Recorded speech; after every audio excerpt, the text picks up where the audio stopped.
Hi friends, welcome to my channel. இன்றைக்கி அவரைக்காவை எப்படி நறுக்கணும், எப்படி நார் எடுக்கணும் தான் பார்க்க போகிறோம். இது முழுக்க முழுக்க பிகினர்ஸ்க்கான வீடியோ தாங்க. ஏன்னா பெரும்பாலான ஹோம் மேக்கருக்கு எப்படி அவரைக்காய் வாங்கணும், எப்படி நறுக்கணும், எப்படி நார் எடுக்கணும் எல்லா விஷயம் தெரியும். அதனால் நான் பிகினர்ஸ்க்காக மட்டும்தாங்க சொல்கிறேன். பிகினர்ஸ் பெரும்பாலும் காய் வாங்க தெரியாது, கட் பண்ண தெரியாது. அவங்க என்ன பண்ணுங்க, காய் வாங்கும்போது தொட்டு பார்த்து பிடிச்சி பார்த்து அது எலசாக இருக்கான்னு பார்த்து வாங்கிக்கோங்க. எலசாக இருக்கிற அவரைக்காயில் அந்தளவுக்கு நார் இருக்காதுங்க. கொஞ்சம் லேசாக முத்தலாக இருந்தால் அதில் கொஞ்சம் நார் இருக்கும். நம்ம டாப்லேயும் பாட்டம்லேயும் ஒரு கட்டு கொடுக்கும்போது அந்த நார் தானாக பிரிஞ்சு வந்துடும்.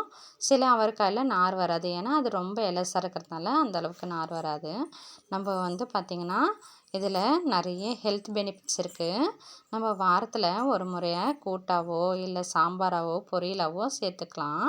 இது நம்ம கட் பண்ணி எடுத்துகிட்டு அதை நல்லா வாஷ் பண்ணி நமக்கு தேவையான மாதிரி நம்ம செஞ்சுக்கலாம். நீங்களும் இதே மாதிரி கட் பண்ணி பாருங்கள். நார் நல்லா வருதான்னு கமெண்ட் பண்ணுங்கள். பாய்.